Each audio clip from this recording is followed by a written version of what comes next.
You're listening to the Back Home Network, presented by Homefield Apparel.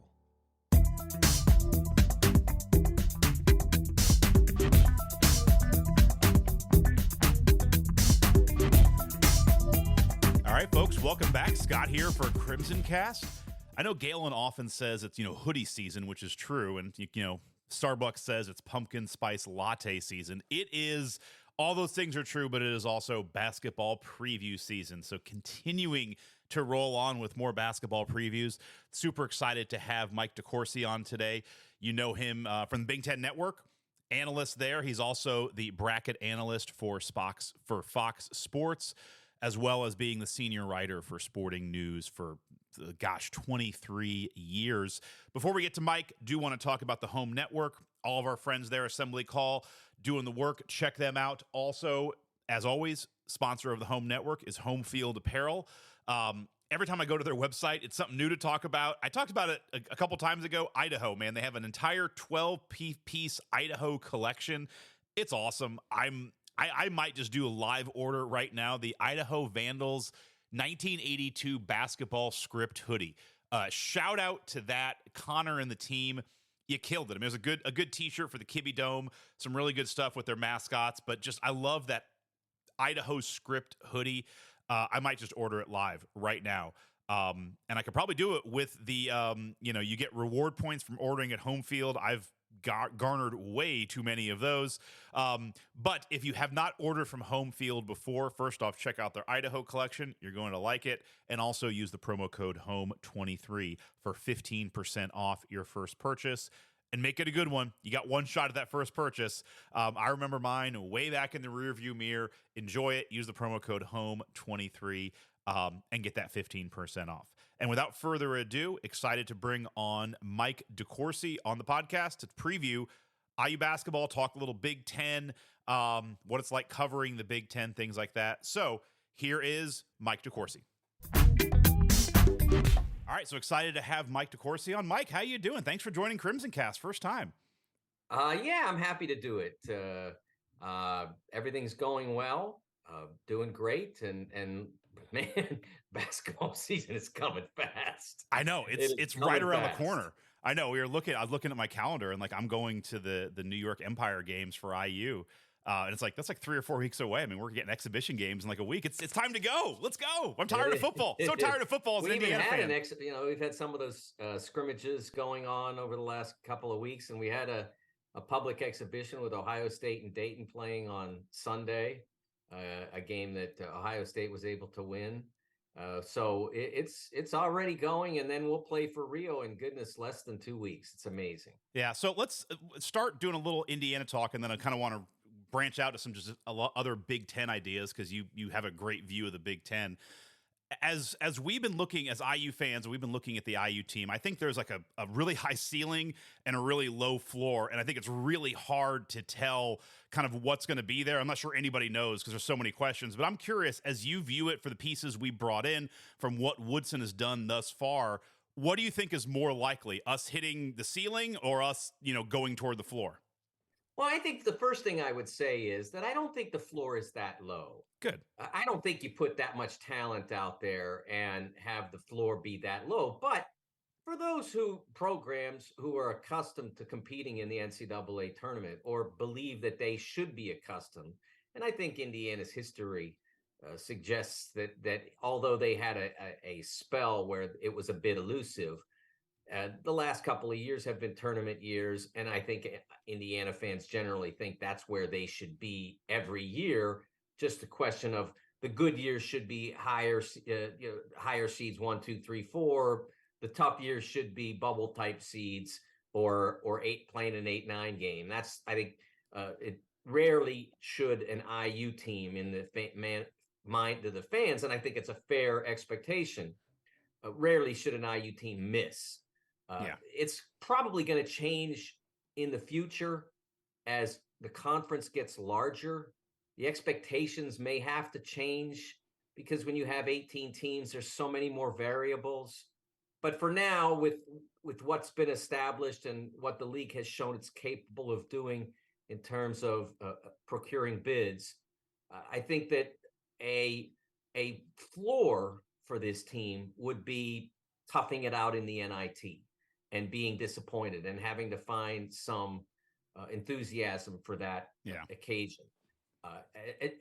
A young team, which this team is, might in some years say, well, yeah, we'll be good. That we'll go into there and we'll get better and we'll be really good next year. I mean, Xavier did that from 2022 to 2023. But I think it's a little different with this group because you've got guys that you, even though they're young, wouldn't expect to be around in 25. So that NIT scenario would not be a happy one.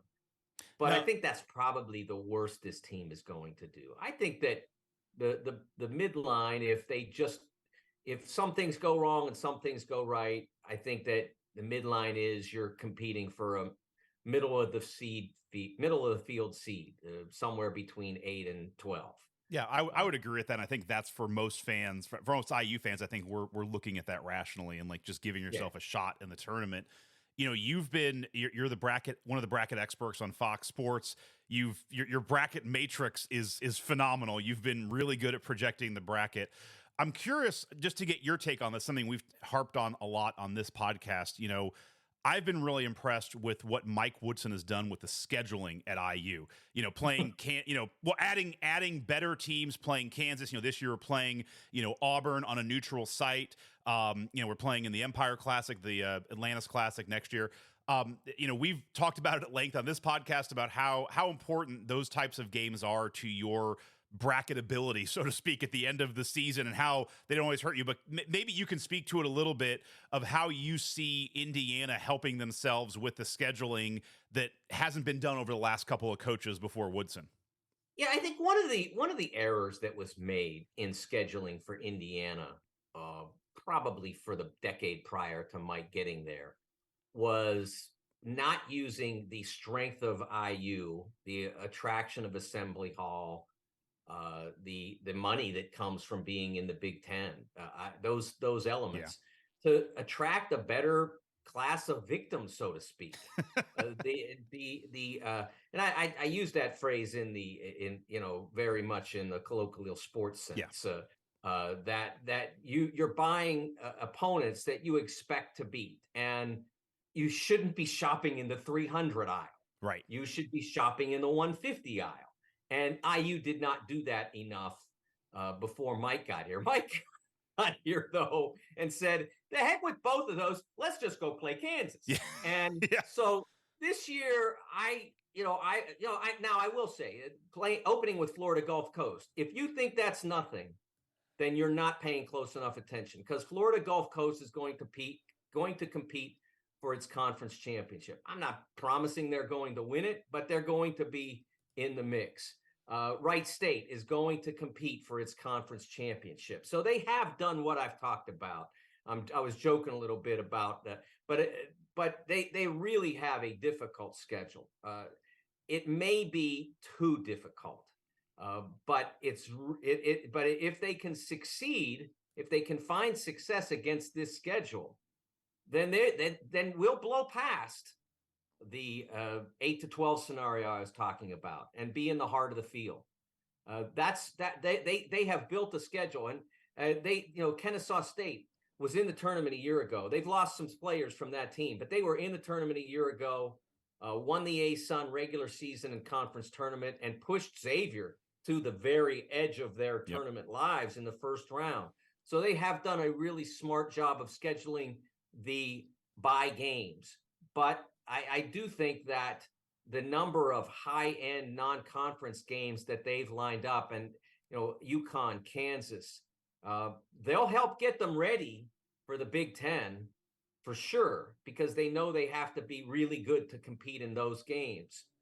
But it will be hard for them to be confident going into the Big Ten. They'd have to really perform at a really high level in November and December to get enough wins against what they've constructed for themselves to be able to go into the Big Ten feeling great about themselves. When you talk about coaches shopping in the 300 aisle, which is so true, and we saw that unfortunately too many times under the Crean era, where he was just scheduling 5 or 6 sub 300 teams. As you look at like college basketball and you talk to a lot more coaches, like why are some coaches so reluctant to schedule harder games than that? Is it as simple as just like, I want to get 8 wins and give myself, job security, especially at a place like, and maybe, at Indiana, where it's like you have that brand, you have the fans who want that. Like, why do some coaches seem to kind of hole up and schedule from a perspective of being scared versus going after it? I'll be honest, Scott. I never asked the question, why are you scheduling these? So in some cases, that's not all you as the head coach. In some cases, it's what you're being budgeted. So I don't know whether that was a factor for them. Yeah, Because it does cost more to buy Kennesaw State than it costs to buy the team that's 300, whoever that's that fair. might be. Yeah. Because those teams they come in expecting to, they're going to compete their tails off, but they know that if they lose, it's no big deal to them. It doesn't change who they are. They're going to get into the tournament based on whether they win their league tournament. It's that simple. So it doesn't hurt Kennesaw to come into IU and lose.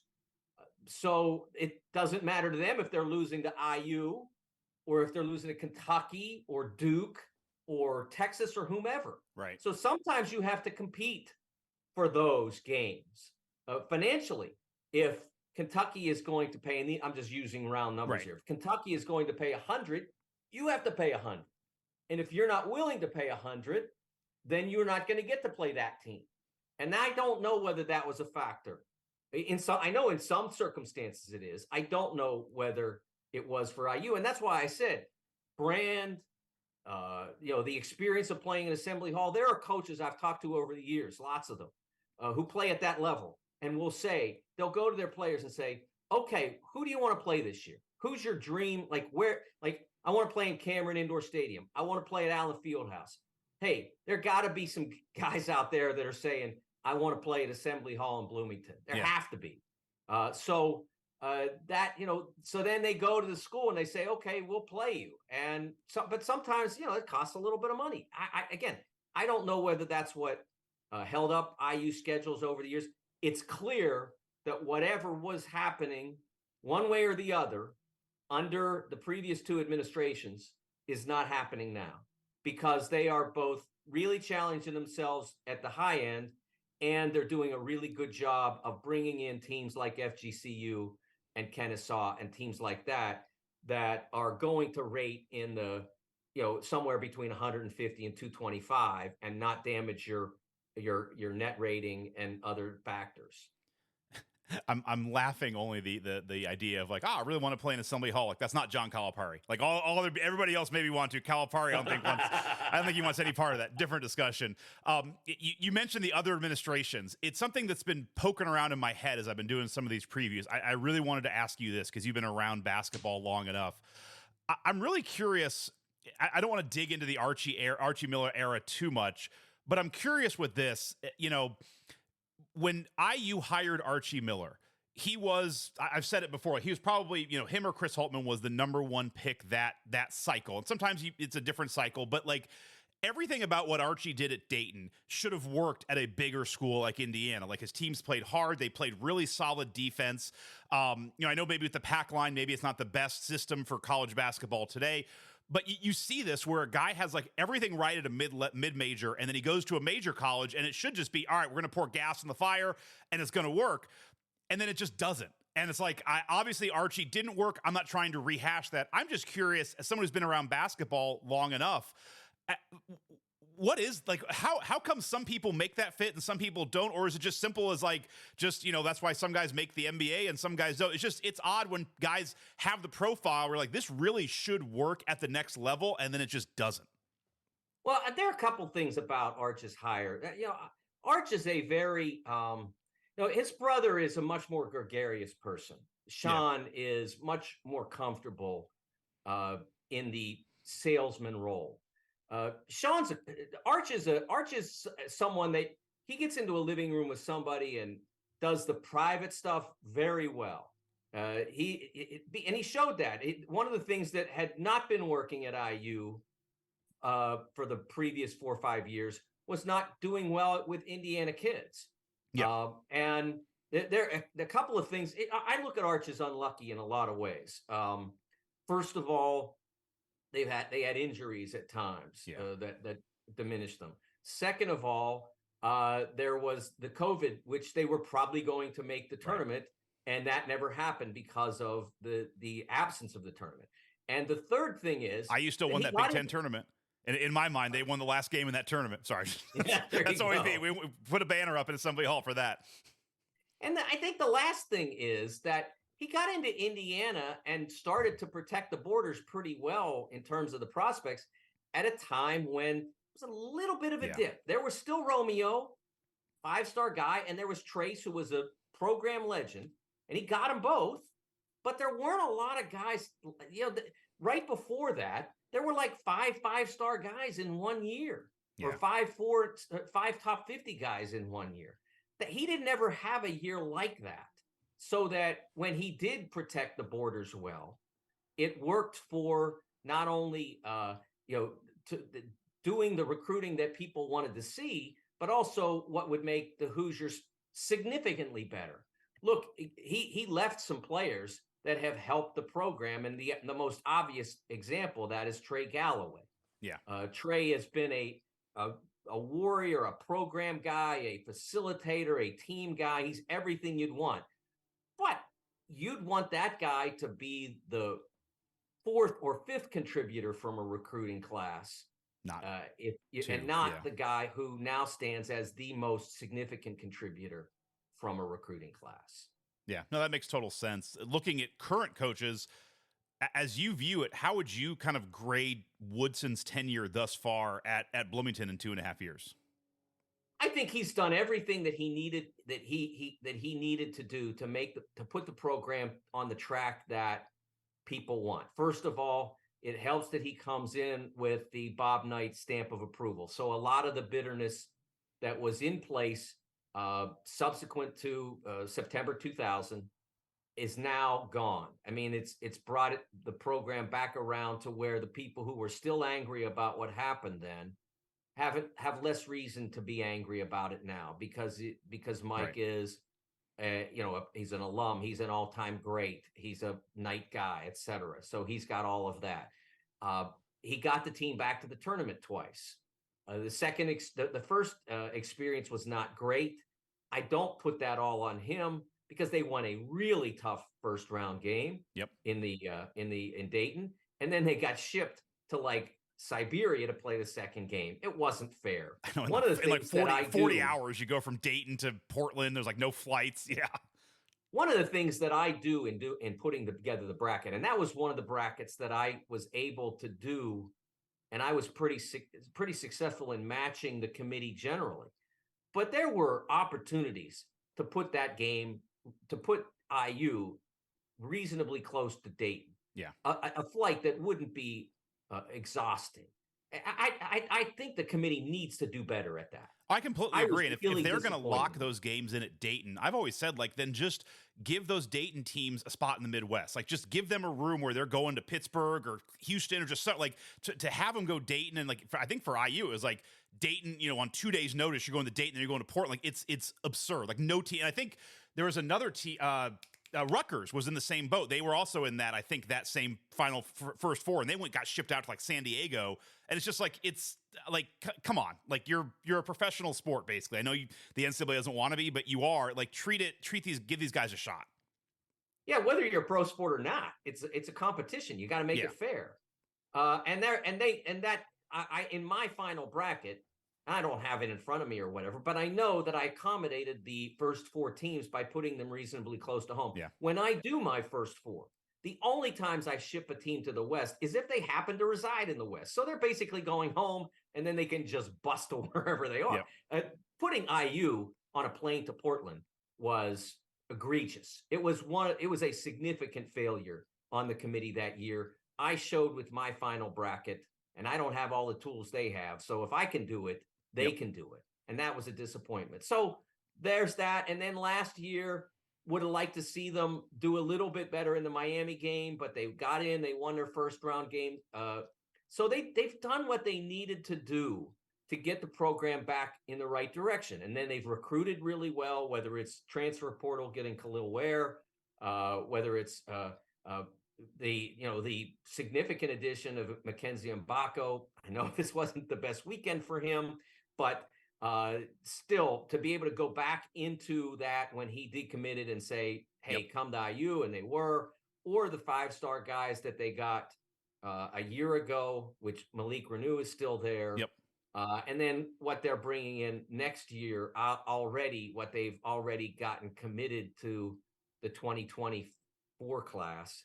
I think he's done everything to get it right in the right direction. And then I think this year they want to do what I said before, what the fans expect, what you'll see them projected to be on various brackets or in top 25s or conference projections or whatever, all come around the same ballpark. Yep. And then next year will be a big year to have a big year. Some of it's going to depend on who will remain and who won't, but it'll be a big year for them to have a big year. Yeah, I agree. I think this is kind of a stepping stone year. And in all these previews, it's kind of like this is the year. I think we just have to continue and stay in the tournament. You mentioned like last year, while it was a disappointment, I reflect back on last year and, you're a protected seed. You're on the 4 line. You're in the tournament, and not, at some point you have to have success, but it's also like, it's just, you met a bad matchup. Like Miami was a hot team. It's not like they went to the Final Four. Like that was a good team. You met the wrong matchup. I think the trouble with Indiana has been, you just haven't had enough shots at the table, so to speak. It's like you only were a protected seed. That was the first time in 15 years you've been a protected seed. Whereas you look at teams like, Kansas, Kentucky, where we're trying to get to, where they're just doing that year after year after year. And it's like, not that you just got to wait for luck, but if you give yourself enough opportunities, the bracket will break. You're going to play the right team. You'll be the hot team. So I look at it like, I don't see them being a protected seed this year, but give yourself a shot getting that 6, 7, 8 line, and then who knows? Maybe you get a favorable matchup. But yeah, that's how I look at this as well. When you look at Woodson, what do you think the one thing you would say he needs to improve on, whether it's on the court or recruiting? Like, is there an area where like, if Woodson did this, Indiana could even unlock to the next level? Well,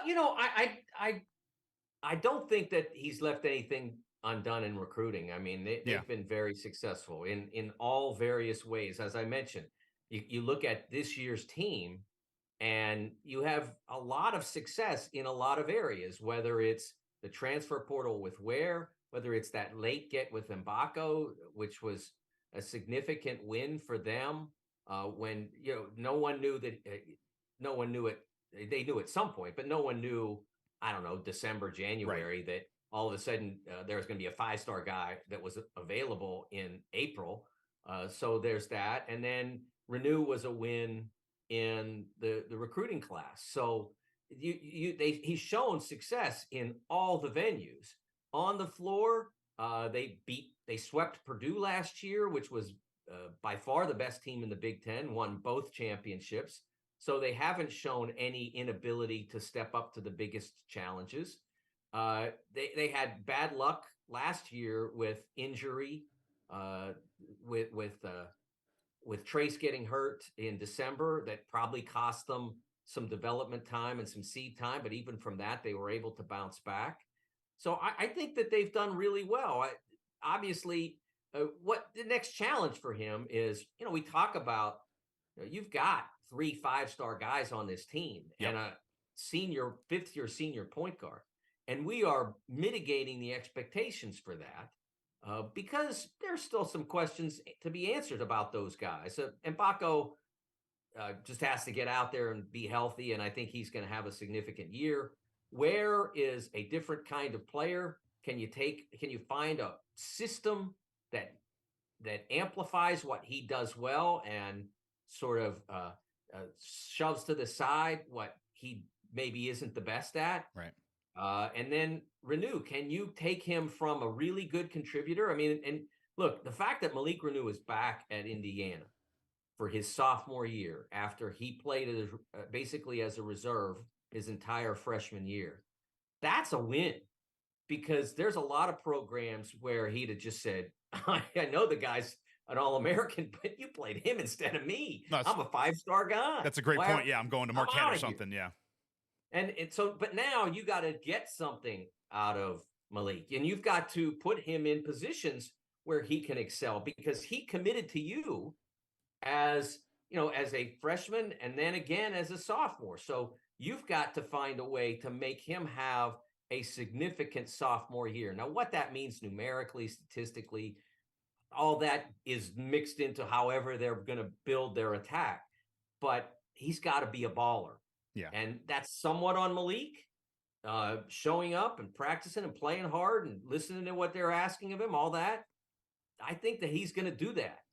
So you also have to give him the opportunities to do that. Now, again, that doesn't mean he's got to get 15 shots a game, but he's got to be put in positions to influence success.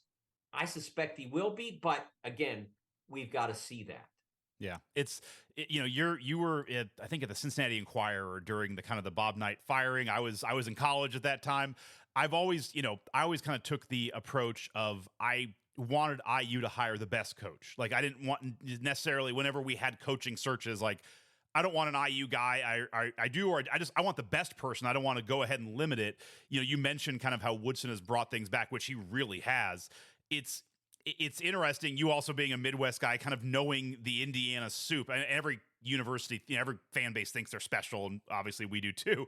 But it is really interesting seeing what Woodson has done, and kind of it's like, wow, this really was important. Like, it was important to bring it back, and it has healed. And like, even just a couple days ago, IU released a video with Pat Knight where he's talking, just telling Bob Knight stories, and it's like we feel welcome again, and Brian Evans is there, and it's just like, you didn't fully realize how important it was and how needed it was. And it really feels like Woodson is the right person at the right time, at least as an IU fan.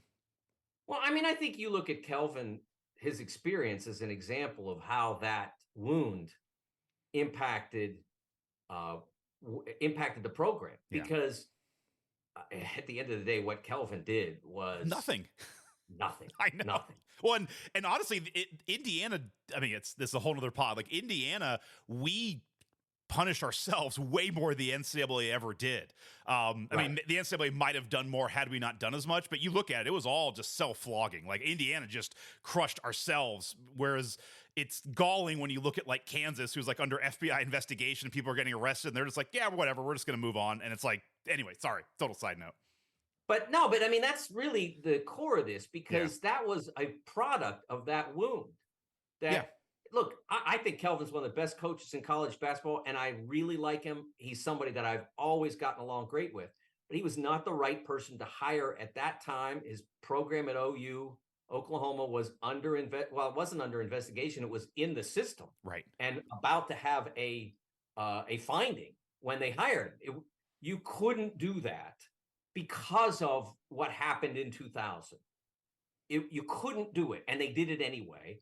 And they paid the price for that when he got a couple of parking tickets, so to speak. Right. And so that's why it has been beneficial. I'm not saying it was essential, but it was beneficial to bring it back around and hire Mike, who was eminently qualified, 30 years in the NBA as a coach, a decade plus as a player, extraordinarily qualified to do this. And the concern about recruiting, I'll be honest with you, I thought at the time it was overblown, because in today's day and age, you just have to be willing to do the work. Right. And that doesn't necessarily mean you got to be on the road 24 hours a day or whatever. You got to be willing to do what a head coach is required to do, which is when your assistant says, you need to see this kid, he's playing in the back Ox gym at 4:00, you need to be there wearing your IU shirt. And then, okay, we need to go on an unofficial, we need to go on a home visit to see these players. You got to be willing to do that. It helps if you're willing to do the old Roy Williams thing, which was like, I remember there in the early 2000s, I wanted to do a project where I went with Roy on one of those kinds of I do practice. I get on a private plane. I go watch Marvin Williams play in Seattle. Then I go home. Yeah. He did that. Now, you don't have to do that. It helps, but you don't have to. But that's why he was ruling. But you have to be willing to do it, and you have to hire the assistants who can put you into those positions. Clearly, they've gotten guys on their staff who can line up the 5 stars for you to knock them down, so to speak, for you to close. And he's done the job in closing. So I thought that was probably a bit overblown, but that he should be able to coach in the Big Ten since he coached in the NBA for 30 years. So it's worked out really well. And there's, as we all know, there's still some success out there that they've not yet gotten to, but they are in position over these next 2 seasons to get there. I agree. And I agree with you on the recruiting piece. He's starting, it takes time. Some of these recruitments, guys are starting, 7th, 8th, 9th grade. There's going, so it's tough to get those longer battles. But, the thing that's been impressive to me in a good way is, with the portal and just how fluid that situation is. I look at, what IU has done and what Woodson has done. They've been one of the more successful teams in the portal based on, what they have to offer and what they're getting. You get Mbako in the portal. And it's like you realize like, oh yeah, like that's way more like free agency, which Woodson dealt with for 30 years in the NBA. Whereas, I think it's not catching a lot of other coaches off guard, but you definitely feel the bristling from a lot of other coaches. Like, man, I hate this portal thing. And it's like, it feels like Woodson's embracing it. And now you have to do it with other, you also have, getting the recruits as freshmen also helps, but he's starting to show that too. So I agree with you. I thought it was always kind of a little bit unfair to be like, oh man, can this guy even recruit and do it? It's like, no, he can. And I think the way the game is changing is actually moving more towards some of his skill set. A fair point. I think that they have done a very good job as well of keeping players. And they've lost some transfers over the years, over his time, but it's never been a mass exodus. They've kept Anthony Leal, for instance. I mentioned before about Trey. Look, if Trey weren't an IU guy, and I think there's 2 elements. Trey understands the value of what being an IU guy can do for him. Yep. That's first. Second of all, the program has to understand that. And they have reflected that even though they didn't recruit him. They've understood, one, what he means on the floor, but also what he can mean by remaining at IU and committing to this staff as well as to the IU, the broader IU experience, whether it's within Assembly Hall or all throughout Bloomington. He's committed to all of that. And so you have to value that. And so both sides have. And that's an element, again, of being a successful college coach in 2023 is knowing who fits that profile, knowing why it matters, knowing why you're not the program you want to be if you can't keep Trey Galloway right as a happy, committed, lifetime Hoosier. If you can't get him to do that, then there is an element of your resume that's missing. Yeah. In the time we have left, you don't mind, I want to scale back. And unless you have any other IU basketball thoughts for this season, I want to scale back and just ask you some larger Big Ten questions because you part of the Big Ten Network, one of the studio analysts. The first question is just when you're on the air talking throughout the season, which fan base gives you the most pushback? Whenever you say things like, you mention things like, is it Illinois? It could be Indiana. Take us. We're a neutral party. I'm curious when you get on social media after a broadcast, is there a fan base that's like always picking at you? I will say, Scott, and this is, I don't know, I'm not bragging or whatever, but I don't get a lot of pushback. Oh, good. I don't.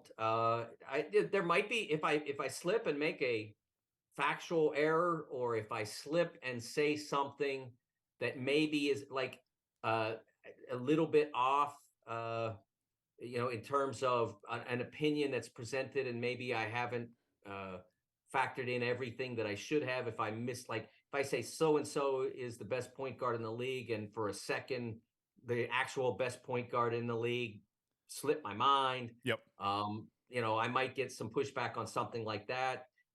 But I think the fan base has been, Big Ten at large has been really accepting of what I present. And, this is my 15th season, and the amount of times that I've gotten reamed is very small. I get reamed a lot more for my bracket picks. That I get a lot more of that then. But the Big Ten Network audience has been phenomenal to me. I mean, that would have been a perfect spot to say Purdue fans are horrible, but I mean, yeah, I get you.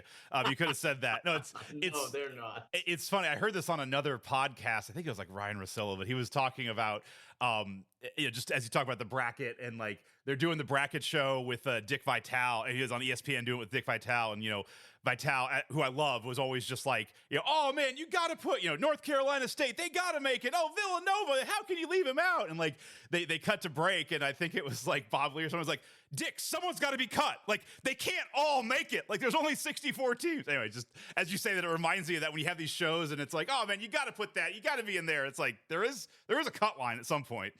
My favorite example of pushback, my favorite ever, was the literal. I started doing this in the 2019-20 season. That's when Fox hired me to do the brackets. So my very first bracket, I had Butler as a 3 seed, I think, instead of like a 1 or a 2. Yeah. And Butler fans just crushed me.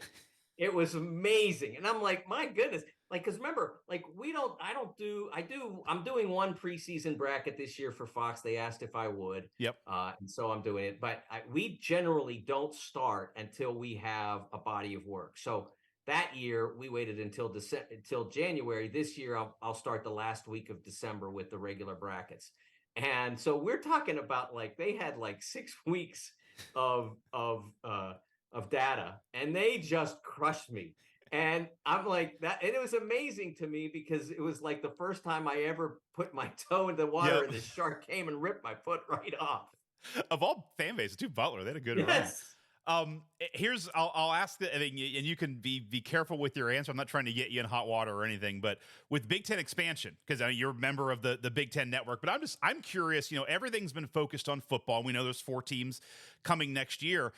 I'm curious, as a basketball guy, myself included, how do you think this is going to affect basketball, in the sense that, like, I've been talking to some friends, and it's like you realize, like, there's going to be 18 teams next year. We only play 20 Big Ten games right now. Like, that's, if you're going to play everybody, you're going to play, 2 games. Like, if you're IU, like, you play Purdue twice, you play Michigan twice, play everybody else once. Like, that kind of sucks. Like, I'm just curious. And again, I'm not asking you to tell me like what you know, like no insight. I'm curious as a fan of Big Ten, like how do you see them reconciling this for basketball? Because as I look at it, it's like something's got to give, because 20 games for 18 teams just doesn't make a ton of sense. Well, there is discussion, buzz, I guess, because I haven't asked anybody about this, because I'm not sure whether this is the approach to take, but there is discussion about upping the number of league games. If you do that, to me, I'm not sure whether that's the right approach for a couple of reasons. One, you still have 8, like if you go to 22 games, how much you're still not seeing that much cross action between you're still playing like 14 teams once. Yeah. So it doesn't change it that much. But it does change the opportunity for you to say, hey, everybody, we're better than everybody, which they've done over the last 3 years. And how do you do that? You do that in non-conference play. It's the only way to do that. And so if you have to accomplish both of those, up the number of games and still establish we're better than you, and that's why we should get X number of tournament bids, if you have to do both of those, do you sacrifice bye games? Well, that puts a load on your players and makes it pretty heavy. Yeah. Because they lose, though. Believe me, I believe in this theory very strongly. And it's still just a theory because we don't have enough data, but we have enough data to support the theory not being nonsense. And that is, the deepest conferences don't do well in the NCAAs. Yeah. They just don't do as well. if you look back over time, the leagues that have gotten 9 members or 8 members into the tournament don't perform as well as those that get 5 or 6.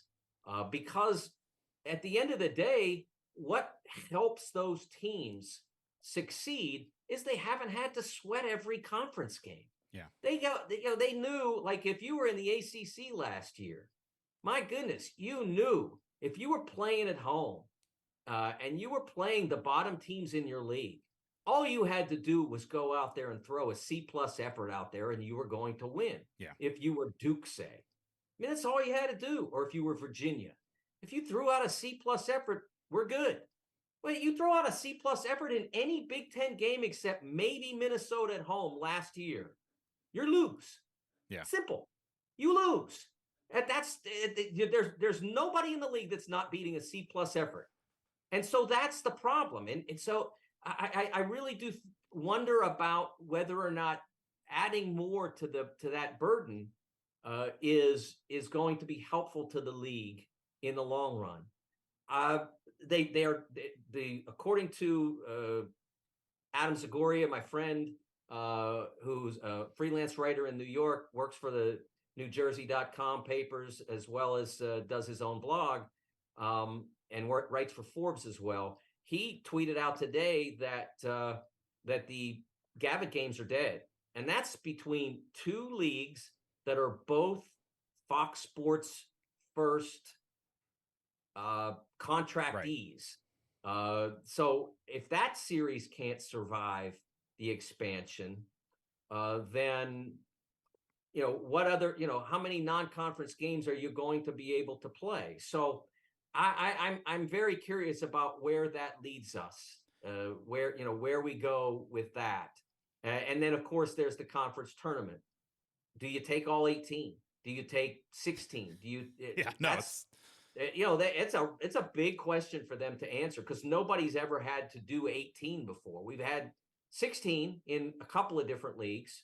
And obviously the Big Ten's been navigating 14 for a while now, but nobody's ever done 18. And I'll be very curious to see where they take that. That's a great, I hadn't even thought about that.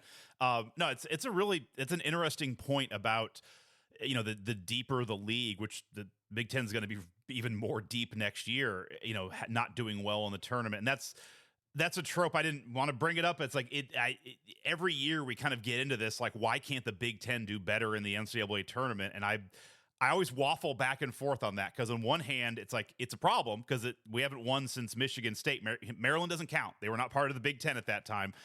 It's going to be really funny though. I've joked, like, if USC or UCLA wins the NCAA tournament this year, and then it's like, oh, the Big Ten broke their streak. Like, we'll get them before that happens.